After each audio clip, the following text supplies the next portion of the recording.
So welcome everybody to today's Fenner seminar. I'm Peter Konofsky, Professor of Forestry.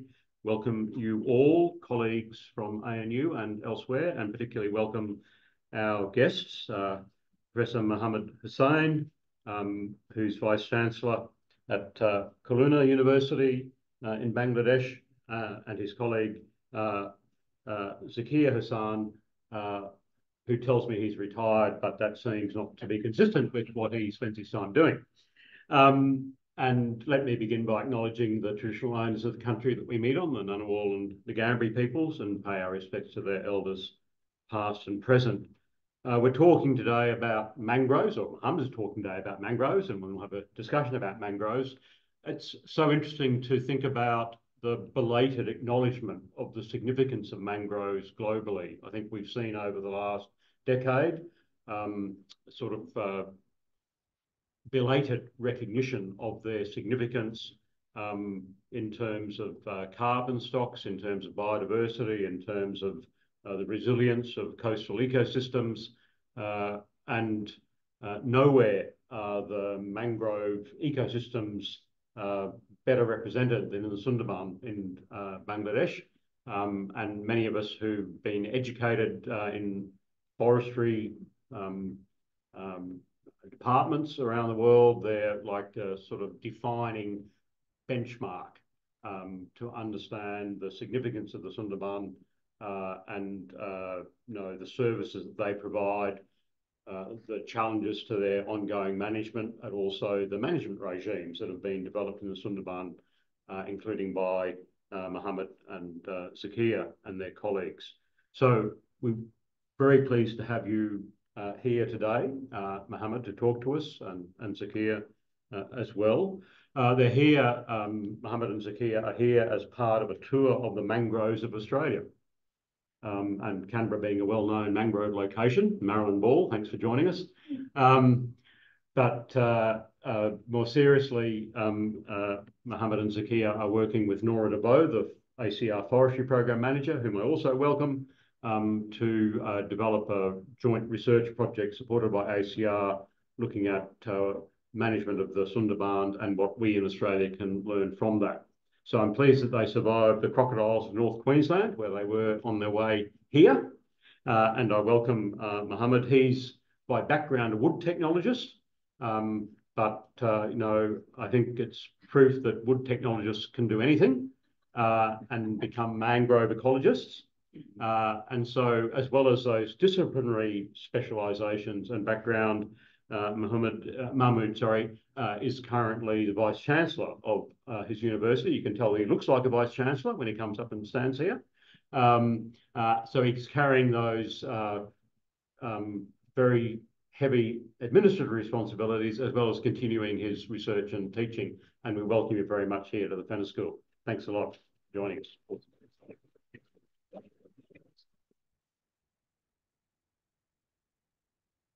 Thank you. Good afternoon, everybody. So it's my great honor and pleasure to be here to present the Sundarban as well as Bangladesh. Okay. So I think without any delay, I should go to the presentation. Actually, the Sundarban, Bangladesh, a unique gift of nature.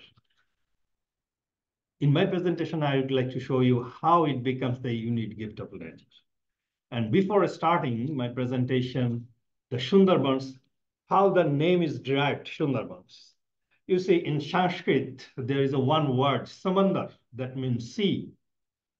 And Sundar means beautiful. So we can together, merge together, it will be a beautiful sea forest. Actually, it's a very beautiful sea forest. Okay.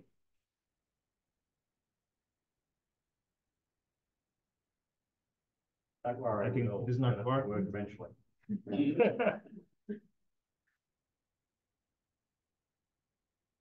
course, it was working before. Okay. So before starting with the Sundarban, we have to see the location of the Sundarban. So we know the world mangrove forest usually we can find in the tropical and subtropical coast of the world, in a protected coast. And the Sundarban, it is situated at the northern part of Bay of Bengal. Okay, and it is a boundary ecosystem. It covers both Bangladesh and India together. And the total area, if we consider the Bangladesh and Sundarban together, it is about 10,000 square kilometers. So now come to the Sundarban, Bangladesh. So it is very much tropical.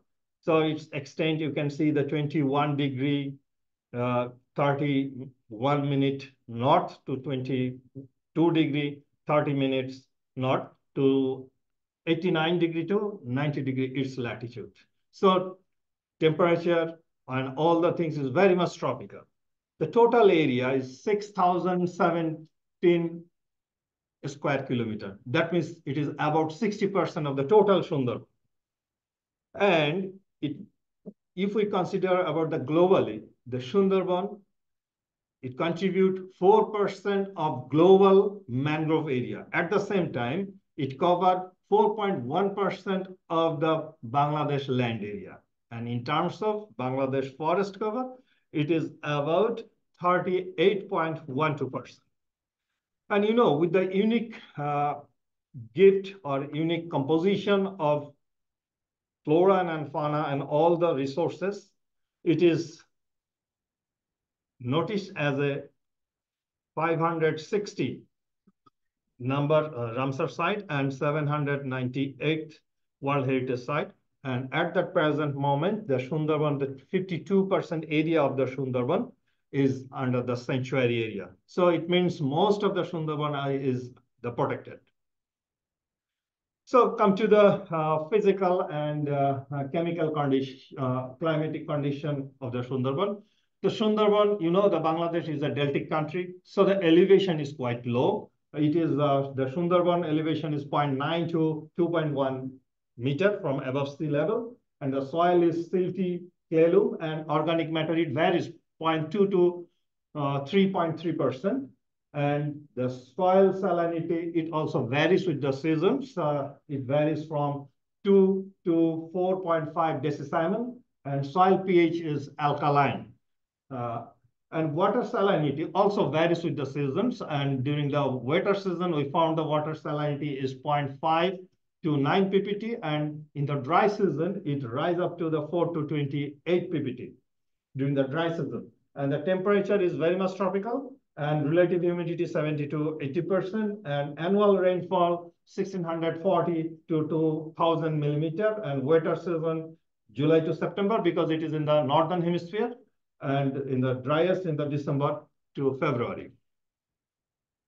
So as I mentioned, there is a variation in the salinity, both soil and the water. So let us see where the salinity varies in the Sundarban. On the basis of soil and water salinity, we can divide the Sundarban into 3 types. One we can call as a oligohaline, that is the freshwater zone, then mesohaline, that is moderately freshwater zone, and the polygohaline, that is the saltwater zone. Especially the western part is the more saline influence, mid part is the moderately saline, and the green one is the freshwater zone. And we can find that the same thing when we are going for the comparison with the vegetation type. Though the vegetation type is quite old, more than 10 years, we can find some of the variation which is related with the salinity. So now come to the flora. It is not possible to show you all the picture of the floral composition of the Sundarban. Here I am presenting very prominent one. So the heritiforms in the Australia, you have the Heritia littoralis, but we have the heritiforms. Sonaraceae apitella, you don't have the Sonaraceae apitella, but we have the Sonaraceae apitella. Then Avicennia officinalis, Sariops decandra, Exocaria agalocha, Nipa frotecans, Bruguera sexangula, Aglaya cuculata. These are the quite common tree species of the Sundarban. If we consider the total number of floral composition, then we can find that Sundarban alone contains 50% of the mangrove of the world. Then it comes, if we go for the lower plants, we can find there are fungi species is 43 species, algae 26 species, lichen 16 species, and bryophyte 1. But still, I believe that there are more species, but it requires the investigation. So the Sundarban is one of the least studied mangrove forests in the world. I should say in that way. Now come to the fauna. So it starts with the mighty Bengal tiger. This is the only one mangrove forest in the world where tiger residents permanently. Then spotted deer, we have the Apis dorsata, marsh crocodile, the Gangetic dolphin, you know it, it is going to be extinct. We have the rhesus, shrimp, then king cobra, the kingfisher, otters, wild boar, monitor lizard, crabs. These are some of the common. Okay, you can see a list of faunal species. It gives a total 5,654 of the faunal species.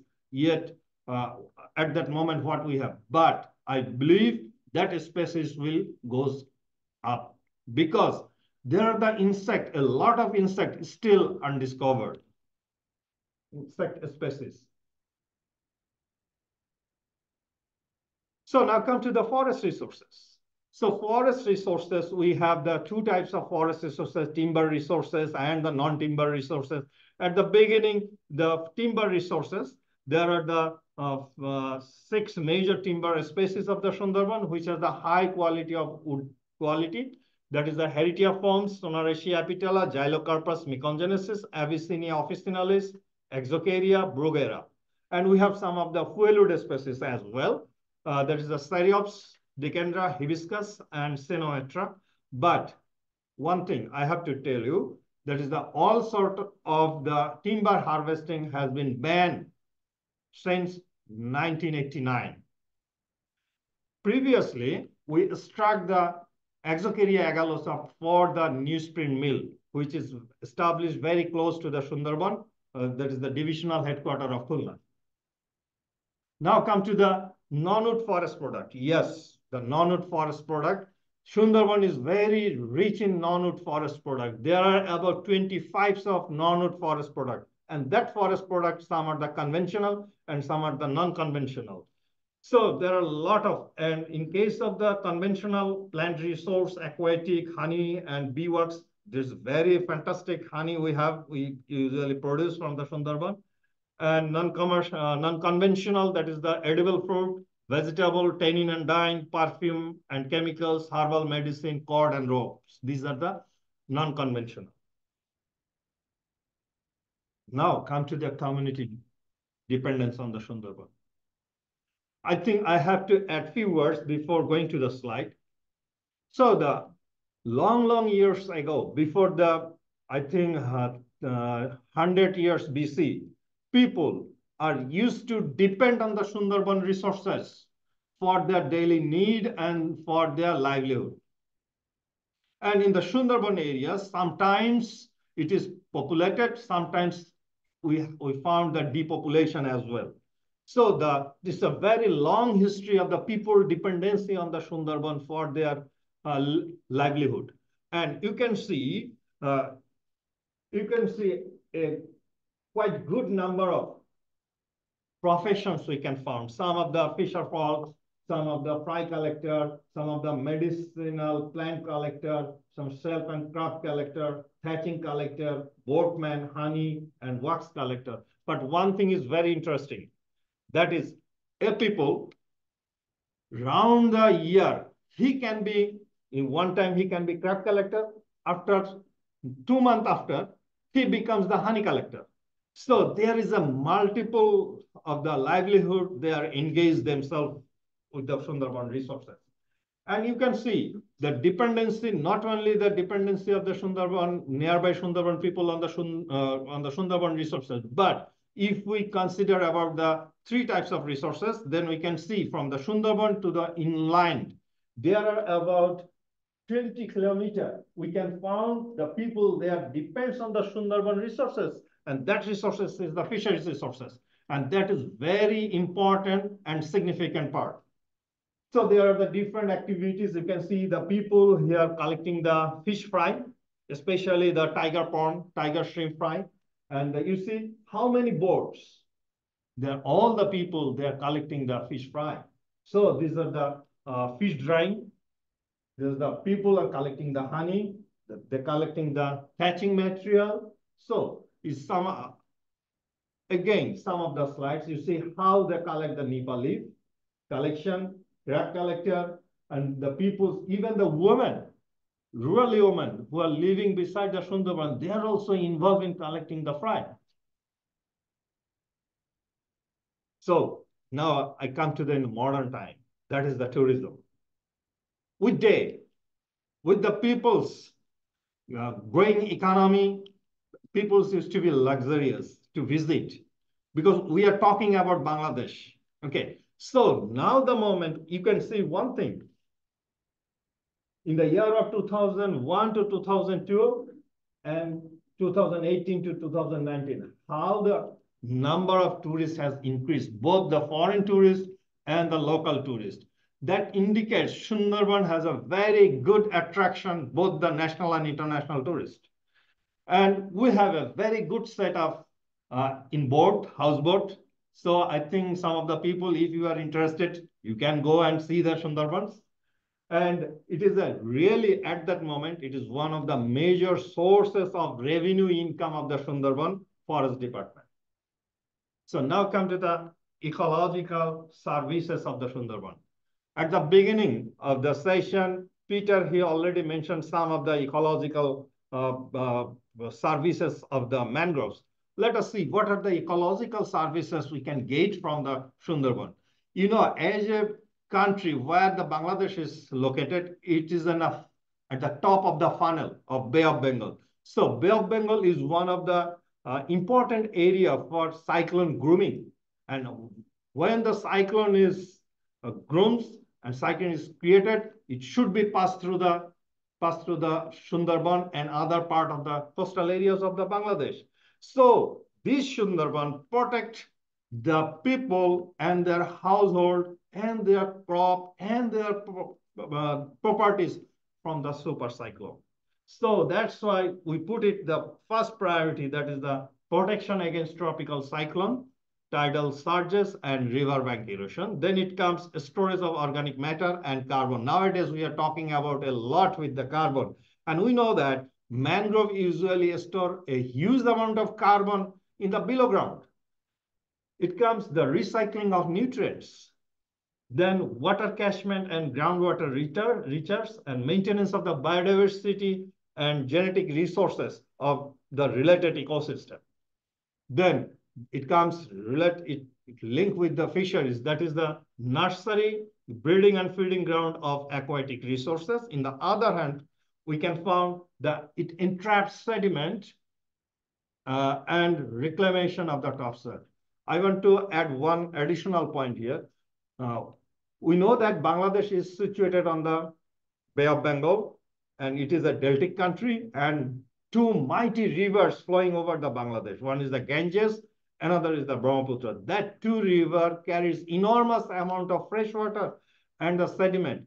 About 2.1 billion ton of sediment is discharged annually to the Bay of Bengal. So some part of this discharged sediment is entrapped by the Sundarban, and that really helped to build the soil, build the topsoil of the Sundarban and the coastal area. Then there are some of the ethical values, recreation and tourism, and biophysical support to other coastal ecosystem. Though we don't have much of the seagrass and seaweed at the downstream of the Sundarban, we don't much, but we have a little part, and sink of pollutant. These are the ecological service we usually get from the Sundarban. So now the education and research. There are a lot of people and a lot of initiative has been taken and carrying out for the education and research purpose. You can find the both national and international students on the team. They are working on the mangrove. They want to understand the mangrove. They want to understand the ecological role of the Sundarbans and beyond. So now, with that one, now I want to tell why Sundarban is unique. At that moment, I just give some of the introduction. You see, first, it is the world's largest single continuous tract of mangrove forest. Then, first mangrove forest under sustainable management. It is about 170 years old management system. Then, richest in floral and faunal diversity of mangrove species. That is about more than 50% of the world mangrove species and more than 6,525 species of fauna. Obviously, that number will increase.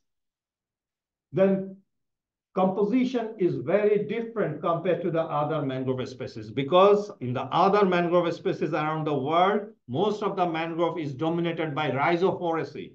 But Sundarban is dominated by the Sterculiaceae species. This is the unique thing. Then only mangrove forest have the Bengal tiger and influence on the regional and global environment, wide range of ecosystem services, and no change in the forest boundary in more than 125 years. It is very important. In the Sundarban, we don't have any record of encroachment since last 125 years. So our boundary, Sundarban boundary is still intact like 125 years back. And large number of people directly and indirectly depends on the livelihood. That is about 2.5 million people. Can you imagine? Now consider very much scientific and the managerial thing. That is the management of the Sundarban. Sundarban is declared as reserve forest in the year of 1875 under the Forest Act of 1865, Didan Pakistan, Didan India. So here I have trying to present some of the important dates. You can see the first forest inventory, if I tell in that way, for the India was for the Sundarban. It was in 1764. That is for the identification of the forest boundary. On that time, the total area of the Sundarban was almost double than present. Okay. Then 1769, they developed only the map of the larger waterways inside the Sundarban. From there, we have the total 13 forest inventory was done until 2018. And nowadays, we were getting help from the different organizations. So for the US Forest Service, USAID, FAO, they came together to help the Bangladesh Forest Department to be a very comprehensive forest inventory. And in that inventory, we can assess the growing stock, we can measure the productivity and the soil quality and that is the carbon stock. So from 1865, starting the forest management initiative. So from that time to 2010 to 2020, we have prepared 11 forest management plan, and the latest one is under modification. Okay, so considering all the thing, if we spell it, then we can find the 4 eras of the 4 conditions. That is the last 100 years. That is the conversion of agriculture. That is the 1764 to 1875. That 100 years was they cleared the Sundarban forest and they used the land for the agriculture purpose. Then timber production, concentrated on the timber production from 1876 to 1951. Most of the concentration was for the timber production. Then 1952 to 1992, that is inventory-based management. Now we are in the integrated management and co-management, and it is called the project-based management system. Now we are at that moment. If we look into the forest policy, So under the forest policy, the different forest management plan or the PPR, the first forest policy was formulated in 1894. It did India, then during the Pakistan, 1955, the forest policy, then in the Bangladesh time, 1979, the first forest policy. Then it was again revised in 1994, and another forest policy was drafted, not yet approved, that is in 2016. Oh, now I want to point at your attraction for the main thing. What are the issues and the challenge we are going to face for the Sundarban? The first of all, that is the over-exploitation of the timber resources and aquatic. You see, when we have seen the different management plan and the different inventory, what was the intention to extract the timber? It was initially. So it creates a lot of problem because we don't have any data of the fisheries stock. We don't have any growth rate. Without this one, we are harvesting the timber from the Sundarban just only considering the diameter limit. So it was very wrong idea, because if from a forest, if we fell all the trees with the higher diameter class, ultimately we are losing the mother tree, and also we are creating a large gap in the canopy. So it helped to change the forest structure as well. So you can see from the forestal inventory 1996 to Jeffrey 1995, it was the rate, because you can find there is a decrease. But when the government put the ban on felling 1989, from that time to 2019, we can find, yes, the number is increasing. And for the fishery resources, you can find that every year we have increased the harvest of the fisheries resources from the Sundarban.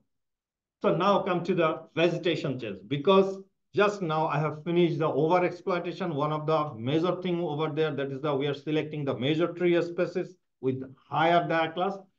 It causes some of the vegetation change. So you can see the very thing, the Sundarban is dominated by the heritage forms. And if we have compared with the forestal inventory 1960, the area was there. And if we consider the 2030, it was the last forest inventory, you can find it decreased 25% of the area that is dominated by the heritage forms.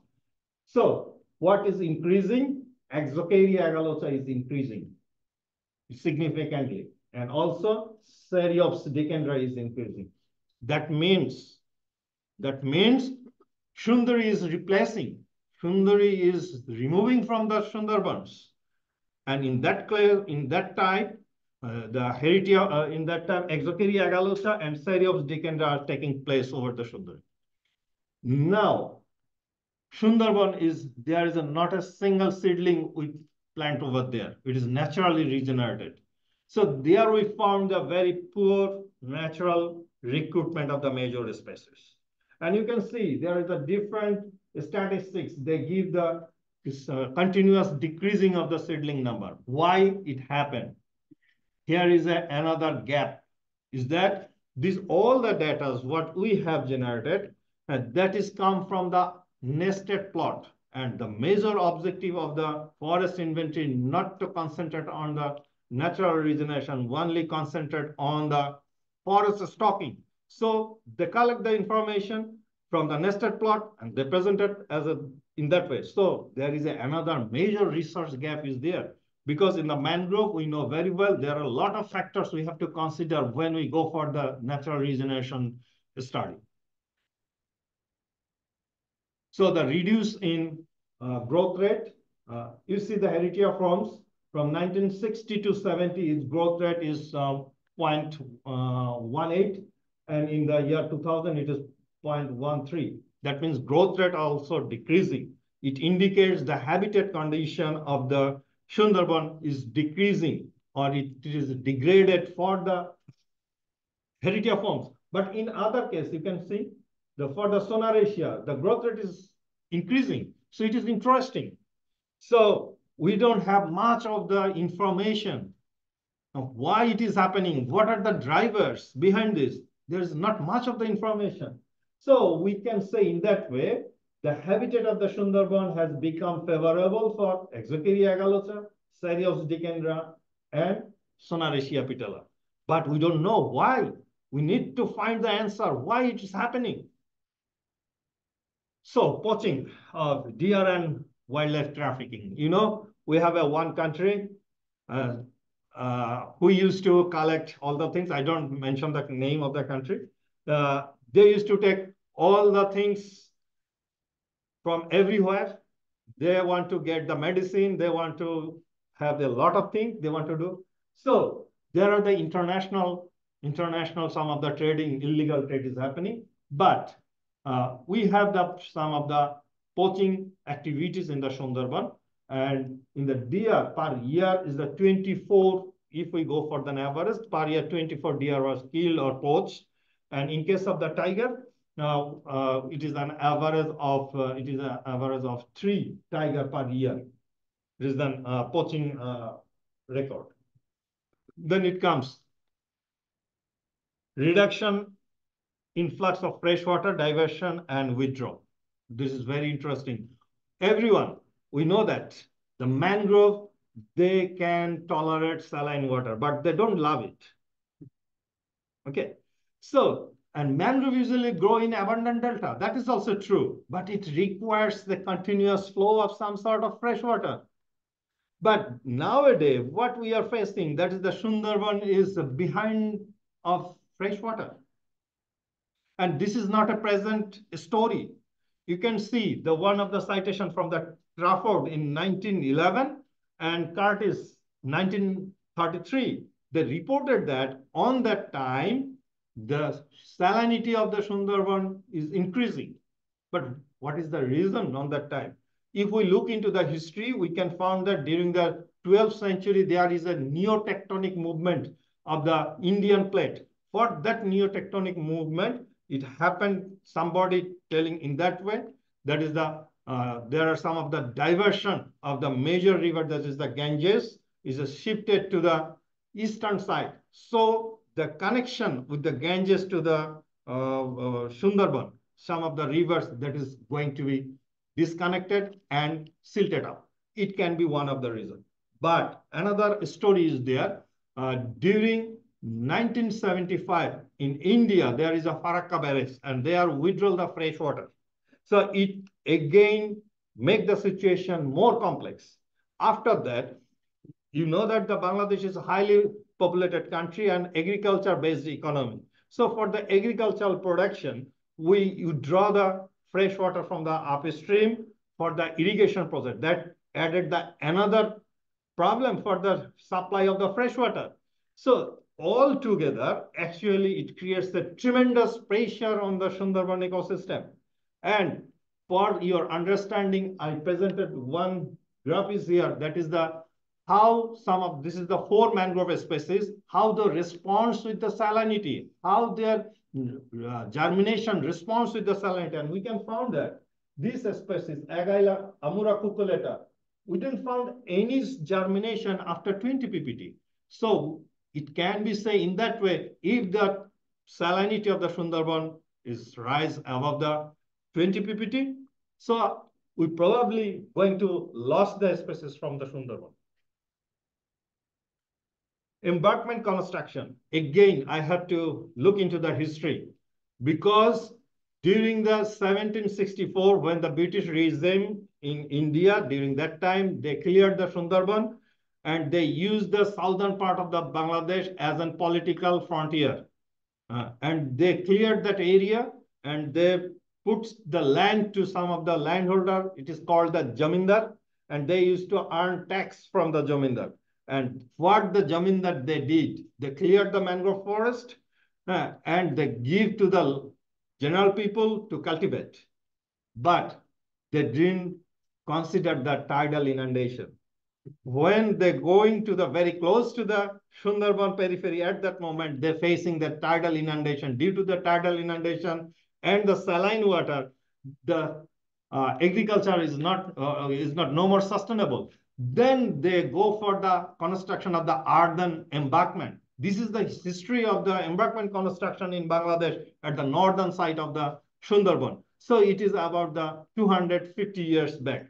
And also we are doing the same thing because we cannot relocate the population of the northern part of the Sundarban. So we have to, every year we have to build the embankment high, and higher. I think there will be not, the day is very long way when the river will be running over our head. It can be happen. What is the ultimate result? We can see with that embankment, it totally disrupt the hydrology of that area, modify the hydrology, modify the siltation pattern, all the things. So it has a significant impact on the Sundarban.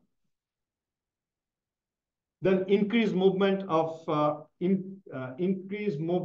seagoing vessel. In the Sundarban, upstream, we have a country's second largest seaport. That is a Mongla seaport. And nowadays, we know that last 2 decades, the economy of the Bangladesh is increasing because now we are looking into agricultural-based economy to industrial-based economy. So the different industrial activities are taking place, and most of the industrial activities was taking place very close to the port area because for the transportation of the goods and facilities in the way. So there are about 154 industries are going to establish at the ecologically critical area very close to the Sundarban. And it happens, you can see the various statistics. During 2004 to 5, there was only 454 ships, foreign ships are sailing, but it comes up to the 1,200. It is almost 3 times in this time. So what is the impact? You see the introduction of alien species, sound pollution, because the major river channels is gone through the Sundarban. Then riverbank erosion, and for the port area, we need the frequent dredging. If we go for the dredging, you see, modify the route of fish migration and disrupt and displacement of benthic community. Actually, the total aquatic ecosystem is going to be disrupted. Sources of pollution, as I mentioned earlier in previous slide, the industrial development, then it comes the industrial, agrochemicals, tourism, microplastic, oil pollution, and the heavy metals that will be taking place. So with the development of the Bangladesh, we have a lot of policy plan and program. And we found that there are 84 policy plan and program is already implemented in Bangladesh.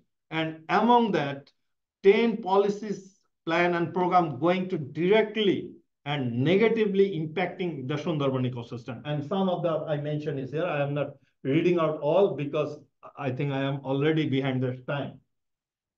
So now the climate change and the Sundarban. It is quite common with our location of the Sundarban. We are very much suffering from the climate change consequences. We found coastal erosion, elevated temperature, sea level rise, salinity intrusion, flood, tropical cyclone. This year we have faced 4 tropical cyclones in Bangladesh. Can you imagine? So this is the tropical cyclone. How the tropical cyclone hit the Bangladesh in which direction? And Sundarban is located here. Now you can see, there are 75 tropical cyclone and tidal surge have hit the coastal areas of Bangladesh since record begins in 1584 to 2020. And if we go for the number of precaution signal, that is not the cyclone, that is the precautionary signal for the cyclone it may have hit. So last 15 years, you can see a positive increasing trend, and it caused crop damage, property loss, and the cattle or the destruction. So now the sea level rise, it's very common for the coastal areas. So we don't have much of the data for the sea level rise in Bangladesh and also in the Sundarban. But we have one station in the Sundarban at the southern end that is called the Heron Point. We have tried to present that data. You can find That is from the year 1982 to 2020. This is the very latest data, and we try to put a trend line, and we found that, yes, it is increasing. And our projection, if the 0.5 meter sea level rise is increased, we ultimately going to lose 8% of the Sundarban area. If the sea level rise up to 1 to 1.5 meter, we're going to lose 43 to 61% of our pristine and valuable mangrove ecosystem. Not only for the Bangladesh, for the globe. So saline intrusion. Yes, saline intrusion, it is a combined effect, because once is the sea level rising, another we are constructing the embankment and we are narrowing the channel. So more inland, we found the salinity influence, and it is projected that salinity in the year of 2050, 26% of the total Bangladesh will be under the saline influence. That is very, very alarming. At that moment, I am very close to my finishing. Considering all the things, we found a lot of knowledge gap we have. I think I have tried to show you there are the different management, different inventory, but we don't have much of the research. What is happening over there? How we are going to face this challenges? So for that thing, the major knowledge gap is the inadequate information on ecosystem-related issues and challenge. Under that, inadequate study on natural regeneration, I already mentioned over there. Then ecosystem services have not been considered properly. Then what are the drivers of vegetation changes, whether it is the management, the climate and physiographic. Then top dying of heritage forms. There is a lot of events we found, the top dying of heritage forms and exocaria species. Strategies to ensure the livelihood of the dependent community. Then monitoring of ecosystem health. Then rate of sea level rise and its consequence on the Sundarban. Sediment accretion and erosion. Then interaction of forest vegetation and fish diversity. Species-specific ecology.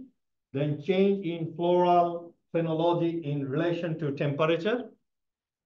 Then a complete lack of information for the sustainable management of the fisheries resources in Bangladesh, and proper stock assessment of aquatic resources, breeding biology of the major fish species of the Sundarban, and there are more gaps we need to identify.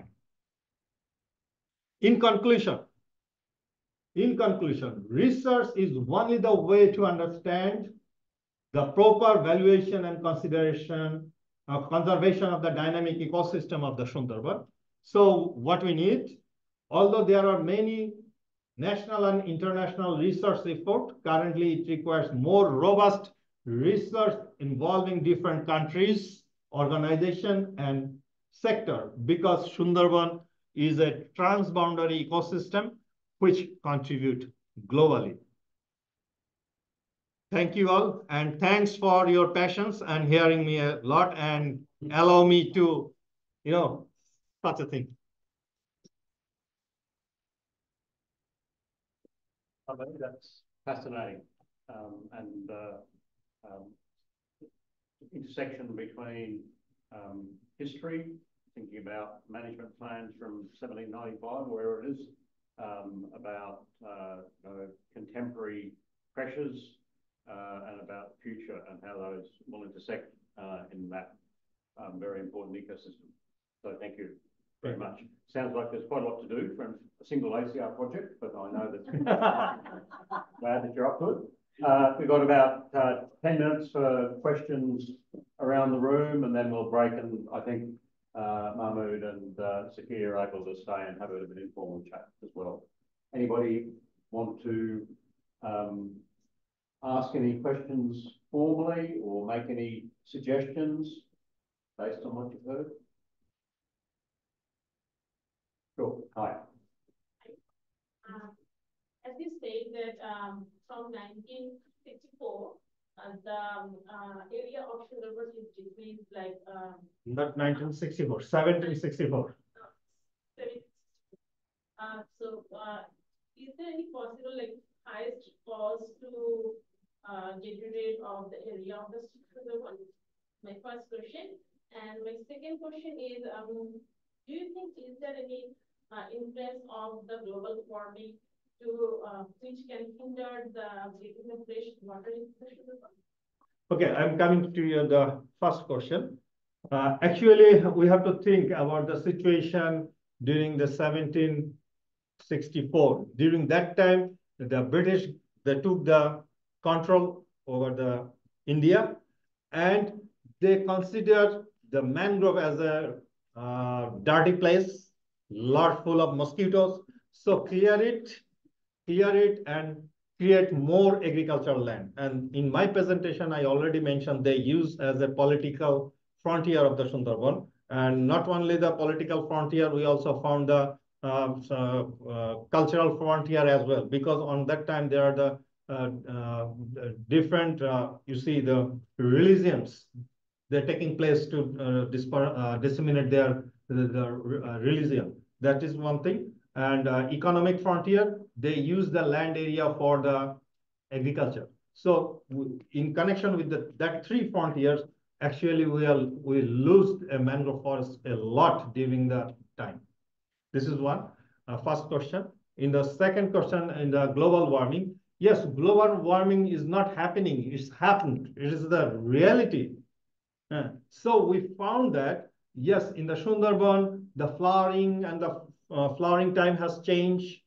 And this is one of our findings is change, and also global warming. It is related with the sea level rise. And also I have shown you how the sea level rise is increasing. But that data, what I presented here, that is only considering of the one station. We don't have other stations. So I think we need to get a more emphasis on the climate change issues to be addressed in the Sundarban, because at the same time Sundarban has some of the capacity to entrap the sediment.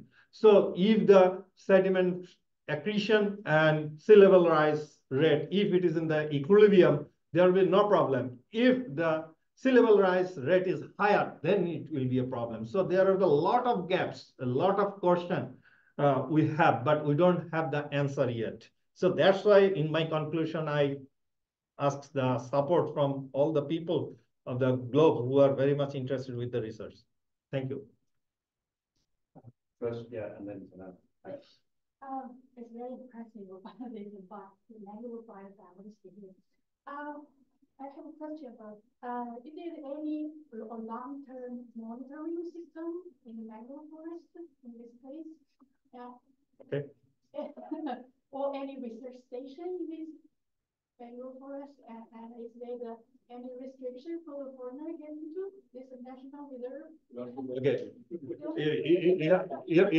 Do you have any question more? I can answer it. Yeah, that's okay. So first of all, we don't have any monitoring system at all, but very recently, Forest Department, they have maintaining, it is called the smart patrolling. They used to have, they use a boat and they used to roaming the forest area, that's it. But not in sense of monitoring of ecosystem. That's why I put there, we need to monitor the ecosystem health. Till today, I think last few months back, IUCN, they make a plan. They come up with a plan to identify some of the indicator. What should be the potential indicator for the monitoring up to this, but not yet that is grounded.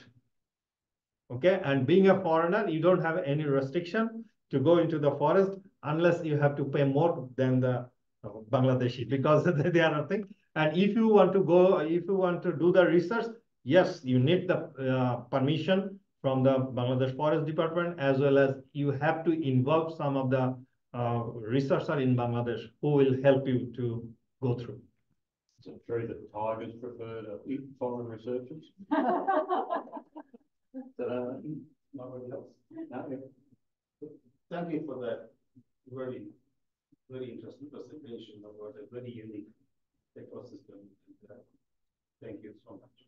I have not been to Sundarban. I wish I have. But I have been involved bits and pieces of understanding the Mekong systems, which is the equivalent education, and also in the village. So, but I understand they all have unique characteristics. Yes. But thinking about the solution, well, one thing I've heard from you, I thought the problems that I will hear or I have heard about Mekong ecosystem and the threats and the fundamental reasons for that are remarkably similar. Yeah. Not necessarily the magnitude. Take, for example, the well-known case of freshwater rat, this hardly, and there are many other amazing.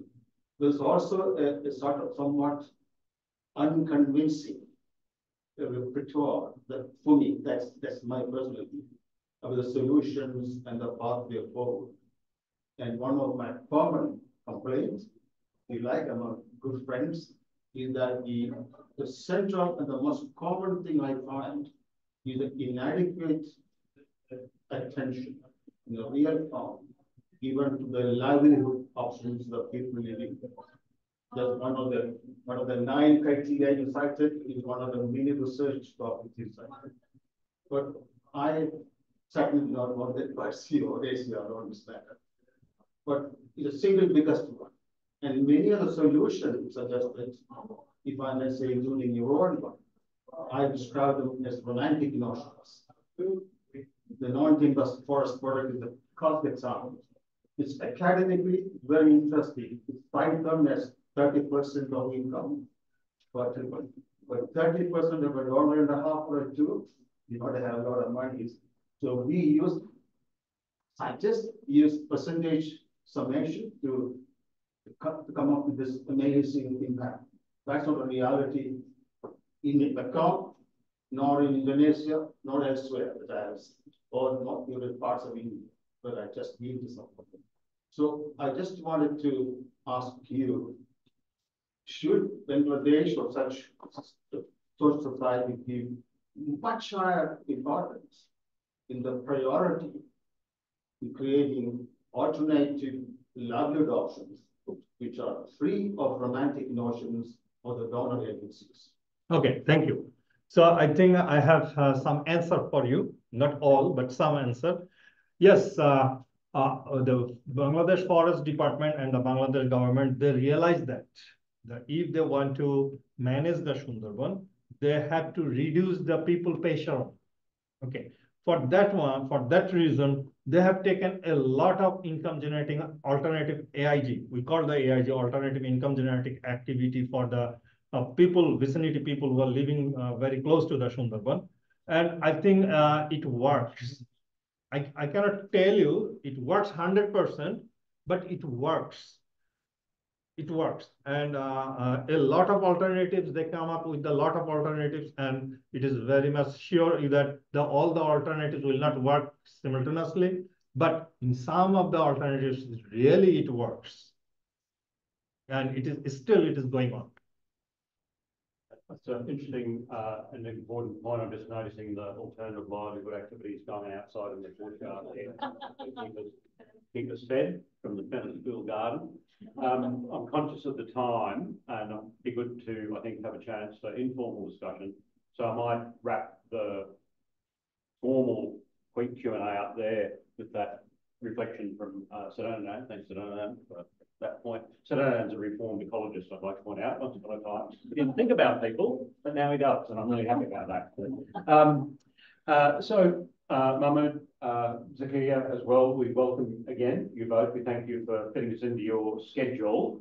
I think as the questions have begun to explore, following the last few points in your slides there, there's an enormous research agenda to begin to address some of the questions that are becoming more apparent and I guess becoming more urgent as climate change drives those changes in the ecosystems that interact with communities that are very dependent on those forests and the role of those forests in the protection of the coastal environment, Bangladesh as a whole. So I guess we would want to conclude by wishing you great success in this ACR project. Yeah, thanks, Nora. And we'll look forward to a seminar that you give in a couple of years' time when you're down the track and have some answers, more than the questions that you're posing today. So with that, please join me in thanking Mahmood, and also I'd like to thank Zakia for joining us, Nora, as well. And all of you.